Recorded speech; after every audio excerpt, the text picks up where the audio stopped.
All right, welcome back to Talking Fitchburg. Preston, we have a special guest from the Fitchburg Star. That's right, we do.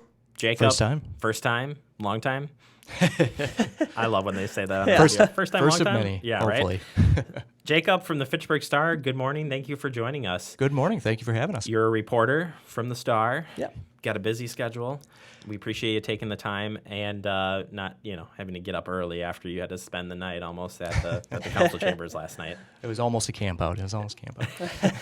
So after each council meeting, what we're going to do is we're going to have somebody from the Fitchburg Star, either Jacob or Scott or whoever else is on that staff over there, come in and recap what happened there, because there's always a lot going on there, and we want to get the information out to you. So last night, big topic was budget. And what do we got? What did we learn here? Yeah, some of us are preparing for fall, but in the city hall, we're preparing for budget season. And so the mayor put forward a proposal on September 25th, and last night was the first opportunity for the public to comment on it, and they were very heated about a potential almost 10% increase in their tax bill.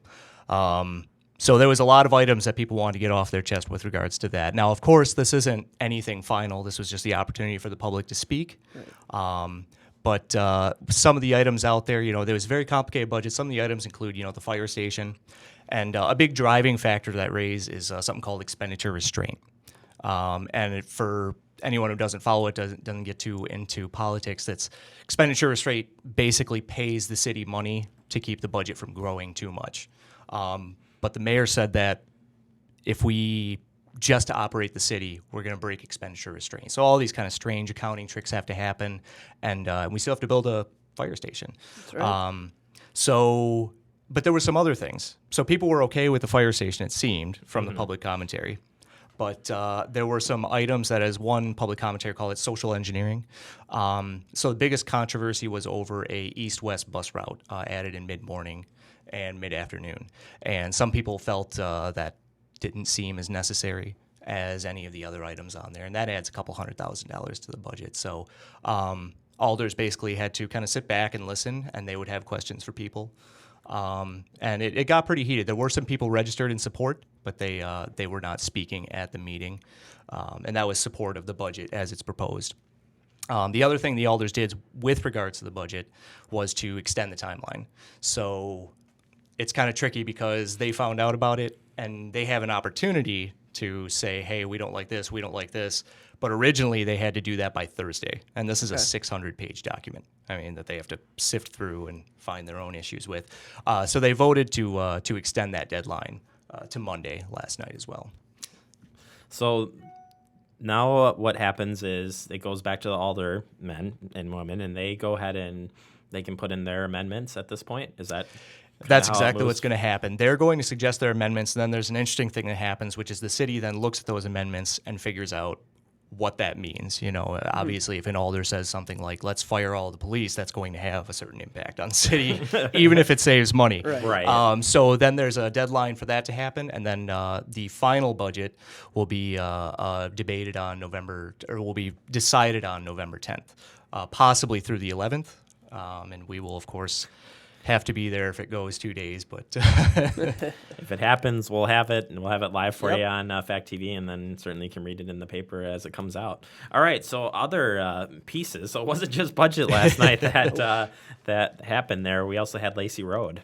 Yeah, Lacey Road is a surprising win, but it's been pretty contentious. It passed with unanimous support, and basically it means that Lacey Road is going to be redone in the future with 10-inch driving lanes, 4-foot biking lanes, 2 4-foot biking lanes on either side with a 2-foot buffer, and interestingly, one multi-use path on the south side of it from the campus at City Hall to Cyan Road. This turned into kind of a big battle.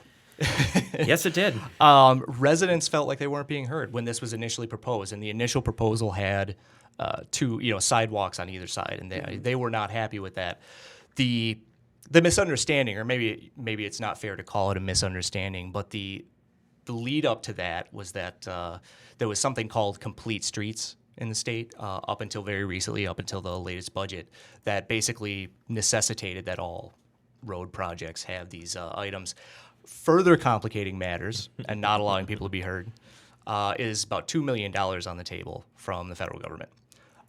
So when this was heatedly debated last time, the final piece of it, we want to hear the residents, but also if we put this off too much longer, we lose $2 million. And as we reported the previous month, there were people saying that turns into a resurfacing project then. And, there's no upgrade. Alder Dan Carpenter and Gonzalez came together. They talked to residents.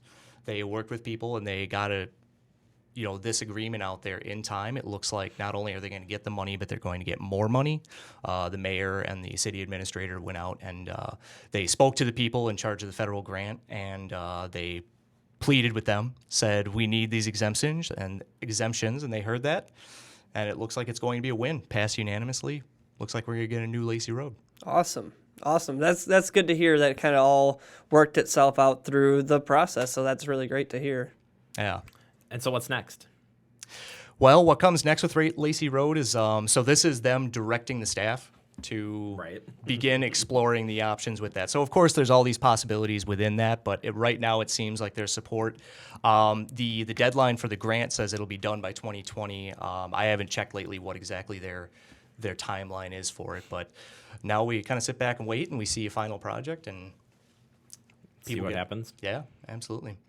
Perfect. So if you want to find out more information about what you guys are working on for stories or what's happening over in your neck of the woods, where can we go to?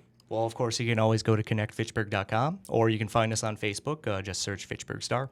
Perfect. Jacob, we really appreciate you stopping in and giving us the recap, and we'll look forward to having you guys back in 2 weeks, right? Oh, yep. Thank you so much for having us. All right, perfect. All right, coming up next, we wrap up the show and tell you what's coming up for the rest of the week. You're watching Talking Fitchburg.